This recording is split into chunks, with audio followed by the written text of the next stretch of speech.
పాట పాడుకొని దేవుని మహిమపరచుకున్నాను.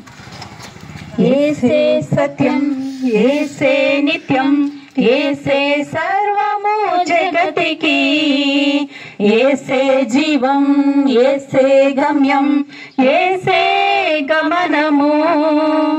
యేసే సత్యం, యేసే నిత్యం, యేసే సర్వము జగతికి, యేసే జీవం, యేసే గమ్యం, యేసే గమనము.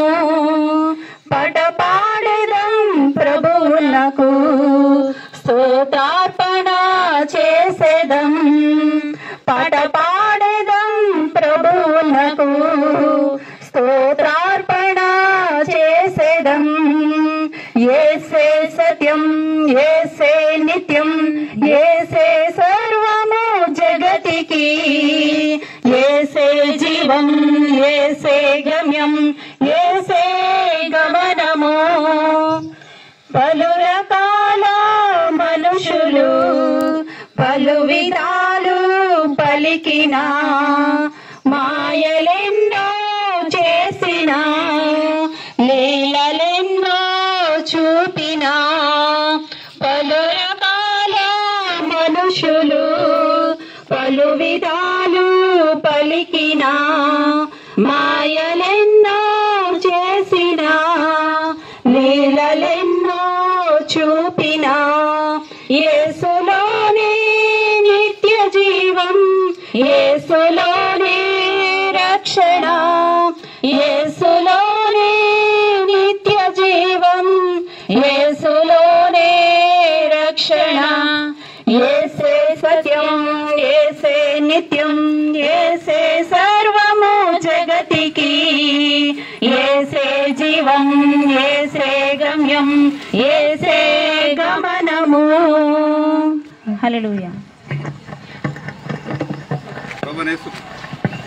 ప్రభునేసుక్రీస్తు నామమున పేరిట మీ అందరికీ వందనాలు, శుభాలు తెలియజేస్తున్నాము. మరొకసారి ఈ విధముగా మీ మధ్యలోనికి రావడానికి దేవుడు ఇచ్చినటువంటి కృపను బట్టి దేవాది దేవునికి వందనాలు తెలియజేస్తూ కొన్ని మాటలు మీతో పంచుకుంటుండగా శ్రద్ధ కలిగి వినవలసిందిగా ప్రభు పేరిట మనవి చేస్తూ ఉన్నామండి. దేవుని వాక్యము సెలవిస్తుంది కదా, మీ హృదయములను కలవరపడనివ్వకండి అని దేవుని వాక్యము మాట్లాడుతూ ఉంది. నువ్వు ఏ మనిషివైనా, ఏ ప్రాంతపు వ్యక్తివైనా, ఏ వర్గానికి, ఏ కులానికి, ఏ మతానికి, ఏ జాతికి చెందినటువంటి వ్యక్తివైనా, ఈనాడు లోకములో ఉన్నటువంటి మనుషులందరిలో కూడా కలవరము ఎంతగానో ఏడిపిస్తూ ఉంది, పీడిస్తూ ఉంది. మనుషులని ఎదగనివ్వకుండా అనాలోచితలోకి వెళ్ళిపోయేటువంటి పరిస్థితుల్లోనికి నడిపించేస్తుంది. ఈ కలవరము దేని కొరకయ్యా అంటే గనక, సంపాదించుకునేవాడు ఇంకా ఎక్కువ సంపాదించుకోవాలి కొన్నైతే, పాపములు చేసి అపరాధములు చేసి ఈ పాపములను ఎలా తప్పించుకోవాలని వారు కొందరైతే, నేను నిత్య జీవానికి అంటే పుణ్యలోకానికి ఎలా వెళ్ళాలి అని ఆలోచించుకునేవారు కొందరైతే, ఏ విధముగా మోసము చేశామా, మోసము నుంచి ఏ విధముగా తప్పించుకుందామా అని ఆలోచించేవారు కొందరు. లోకములో ఎక్కడ చూసినప్పటికైనా మోసము పెరిగిపోయింది, అన్యాయము పెరిగిపోయింది, అక్రమములు పెరిగిపోయాయి, దోషములను పెరిగిపోయాయి. సమస్తములను ఎక్కడ చూసినా ప్రతి మానవులలో కూడా ఏలుబడి చేస్తున్నది ఏమిటయ్యా అంటే కనుక, ఏ మానవుడు చూసినా హృదయం అంతా కూడా కలత చెందుతూ ఉందండి, కలవరపడుతూ ఉంది.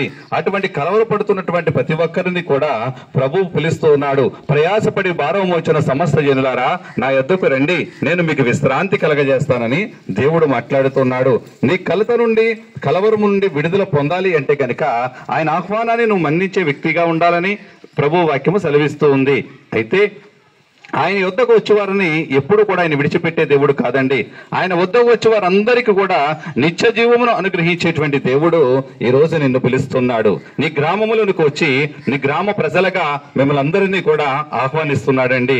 ఎందుకంటే ఈ లోకమును విడిచి వెళుతున్నటువంటి ప్రభువు ఆయన అంటూ ఉన్నాడు కదా, నేను వెళుచున్నాను, మీ అందరికీ స్థలము సిద్ధపరచడానికి వెళుచున్నాను.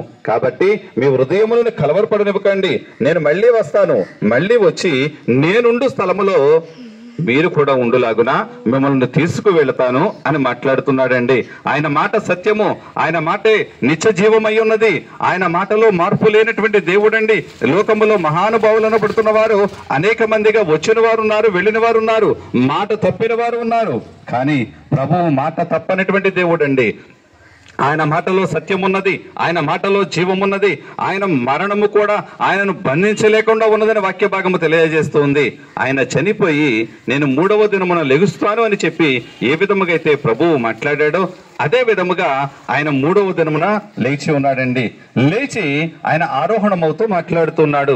ఆ మాట్లాడుతున్నటువంటి ప్రభువు నేను మళ్ళీ ఈ ప్రభువు ఏ విధముగా అయితే ఆకాశమునకు వెళ్ళిపోయి ఉన్నాడో మళ్ళీ తిరిగి అదే విధముగా వస్తూ మీరు చూస్తారని చెప్పి శిష్యులతో మాట్లాడాడు. ఆ వెళ్ళినటువంటి ప్రభువు నేను 2వ రాకడలో రాబోతున్నానని మాట్లాడుతున్నాడు. మాట్లాడుతున్నటువంటి ప్రభువు మాటలో శక్తి ఉంది, ఆయన మాటలో సత్యం ఉంది కనుక ఆయన వస్తానన్న ప్రభువు రాక మానడండి. మొదటిగా వచ్చినటువంటి క్రీస్తు గొర్రె పిల్లవలే, వదకు తేబడినటువంటి గొర్రె పిల్లవలే మౌనముగా ఉండి మానవుల యొక్క పాపముల పరిహారార్థముగా బలి అవ్వడానికి లోకములకు వచ్చాడు, రక్తము చిందించడానికి వచ్చాడు, హింసలు పొందడానికి వచ్చాడు. నీవు పొందవలసినటువంటి గాయము, నీ శరీరము ద్వారా నువ్వు చేసినటువంటి పాపమునకు నీ శరీరము అనుభవించవలసినటువంటి శిక్ష నీ కొరకు ఆయన అనుభవించాడు. అనేక మంది అంటారు దేవుడై ఉంటే తను చనిపోకుండా తనని కాపాడుకోవచ్చు కదా, 3 మేకలు తీసుకోలేని వాడు 3 మేకల నుంచి కాపాడుకోలేని వాడు దేవుడు ఎలా అవుతాడని. ఆయన గొర్రె పిల్లవలే వదకు ఉన్నటువంటి గొర్రె పిల్ల తను నరికేటువంటి వాడు తన ప్రాణం పోతుందని తెలిసినా కానీ మౌనం వహిస్తుందండి. ప్రభువు కూడా తన ప్రజలందరి కొరకు ప్రజల యొక్క పాపముల నుంచి పరిహరించబడాలని మౌనము దాల్చాడండి. ఆయన మరణములు కూడా మౌనము దాల్చినటువంటి ప్రేమ యేసుక్రీస్తు యొక్క ప్రేమ. అందుకే నీ కలవరము తీసివేయడానికి, నీ కలతను తొలగించడానికి రాబోతున్నటువంటి క్రీస్తు తీర్పరిగా సింహము వలె, యూదా గోత్రపు సింహము వలె ఆయన రాబోతున్నాడు. అయితే మానవుడు కొన్ని దినములు ఉన్న తర్వాత ప్రతి ఒక్కరూ చనిపోవలసిందేనండి. చనిపోయిన తర్వాత నీ ఆత్మ ఎక్కడికి వెళుతుంది? నీ ఆత్మ నిత్య జీవానికి వెళుతుందా, తీర్పులోనికి వెళుతుందా? తీర్పరిగా వస్తున్నటువంటి తీర్పు తీర్చడానికి రాబోతున్నటువంటి క్రీస్తు ఒకవేళ ఆ తీర్పులోనికి నువ్వు వెళితే ఎక్కడికి వెళ్తావో ఆలోచించు. నిన్ను ఆహ్వానిస్తున్నటువంటి క్రీస్తు నువ్వు ఆయన దగ్గరికి వస్తానంటే ఏ ఒక్క వ్యక్తిని కూడా త్రోసివేసే దేవుడు కాదండి.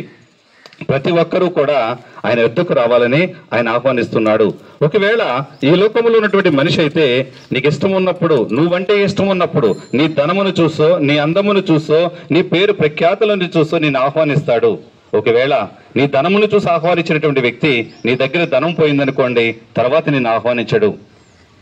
అలాగే నీ దగ్గర ఉన్నటువంటి అందమును చూసి ఆహ్వానించినటువంటి వ్యక్తి నీ దగ్గర అందము పోతే నీ దగ్గర నుంచి నిన్ను ఆహ్వానించడు, నిన్ను ద్వేషిస్తాడు, నిన్ను చూసి ముఖము చాటేస్తాడు.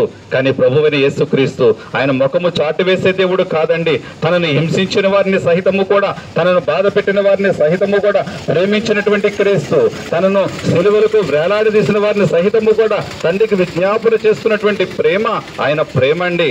మనుషులందరూ కూడా అయ్యో నేను చనిపోతున్నాడే, మా జీవితాలు ఏమవును అని మనుషులు ఆలోచించుకుంటే మీరు నా కొరకు ఏడవకండి, మీ కొరకు మీ పిల్లల కొరకు ఏడవండి అని మాట్లాడుతున్నటువంటి ప్రేమ. ఆయన భారము భరిస్తూ కూడా, ఆయన శ్రమలు అనుభవిస్తూ కూడా, ఆయన హింసించిన వారు సైతము కూడా తండ్రికి విజ్ఞాపన చేస్తున్నాడు, తండ్రి వీరేమి చేయుచున్నారు, వీరెరుగురు గనుక వీరిని క్షమించండి అని. అయితే నువ్వు అనుకోవచ్చు నేను కూడా పాపము చేశాను, నేను అపరాధము చేశాను, నాకు క్షమాపణ దొరుకుద్దా అని. పాపులను రక్షించడానికే ఈ లోకములోకి వచ్చినటువంటి క్రీస్తు నీ పాపములను నోటి ద్వారా ఒప్పుకొని యేసే క్రీస్తుని కనుక నువ్వు అంగీకరించినట్లయితే కనుక నీ పాపములను క్షమించడానికి తన నిత్య రాజ్యములోనికి నిన్ను వారసురాలు చేసుకోవడానికి ఇష్టపడుతున్నాడు. లోక మనుషులు నీకు నిత్య రాజ్యం ఇవ్వలేరండి. లోకంలో ఉన్నటువంటి మనుషుడు ఎవరు కూడా నిన్ను పుణ్యలోకానికి చేర్చలేరండి. లోకంలో ఉన్నటువంటి మానవుడు ఎవరు కూడా నీ కొరకు రక్తము చిందించలేదు.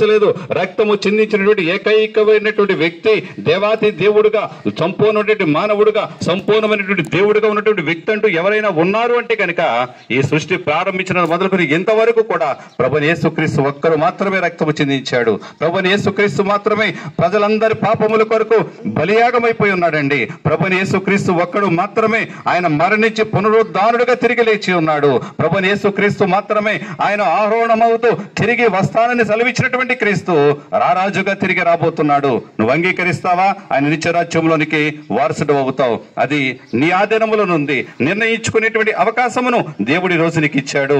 ఈ గ్రామ ప్రజలందరినీ ప్రేమించాడు కనుక ఏ ఒక్క ఆత్మ నశించిపోకూడదని, ప్రతి ఒక్కరు కూడా నిత్య జీవానికి రావాలని, మీ హృదయములో ఉన్నటువంటి కలతను తీసివేయడానికి, కలవరమును తొలగించడానికి మిమ్మల్ని ప్రేమిస్తున్నటువంటి దేవుడు ఆయన వాక్కును మీ మధ్యలోనికి పంపించాడు. నా ప్రియ గ్రామస్తుడిగా, గ్రామస్తురాలుగా ఆయన అంగీకరించి ఆయన యందు ఆయన నిత్య రాజ్యంలోనికి వారసురాలు అయ్యి ఆయన ఇచ్చేటువంటి ఆయన ద్వారా వచ్చే ప్రతి శాపమును తొలగించబడి ఆయన రాజ్యానికి వారసుడు అటువంటి కృప పరిశుద్ధాత్మ దేవుడి గ్రామ ప్రజలందరికీ దయచేయునుగాక. ఆమేన్. ప్రార్థన చేసుకుందాం. స్తోత్రముల తండ్రి, స్తోత్రముల రాజా, స్తోత్రముల ప్రభా. అవును ప్రభు, గోకవరం ప్రజలను ప్రేమించి మీరు ఎంతగానో నీ మాటలు తెలియజేయడానికి నీ బిడ్డలను నడిపించారు ప్రభా. అందుని బట్టి మీకు వందనాలు, స్తుతుల స్తోత్రముల ప్రభా. ఈ యంత్రం ద్వారా అయితే ఎంతమంది అయితే నీ మాటలు విన్నారో ప్రతి ఒక్క హృదయాన్ని మీరు ఆకర్షించుకోండి ప్రభా. ప్రతి ఒక్కరితో మీరు మాట్లాడండి అయ్యా. నీ ప్రేమను తెలియజేయడానికి నాయన నీ బిడ్డలు పడుతున్న ప్రతి ప్రయాసకి మీరు ప్రతిఫలాన్ని దయచేయండి అయ్యా. ప్రతి ఒక్కరిని ఆకర్షించుకోమని, ప్రతి ఒక్క హృదయంతో మీరు మాట్లాడమని అయ్యా. నీ ప్రేమను నాయన ప్రతి ఒక్కరిలోనూ ప్రకాశింపజేయమని, నీ వెలుగును నాయన ప్రతి ఒక్క బిడ్డని అయ్యా ముందుకు నడిపించే విధంగా నాయన నీ వెలుగును ప్రతి ఒక్కరికి ప్రకాశింపచేయమని చిన్న ప్రార్థన ఆలకించమని యేసు నామమున బ్రతిమాలి 8 అడుగు వేడుకుంటున్నాను పరమ తండ్రి. ఆమేన్. అందరికీ వందనాలు.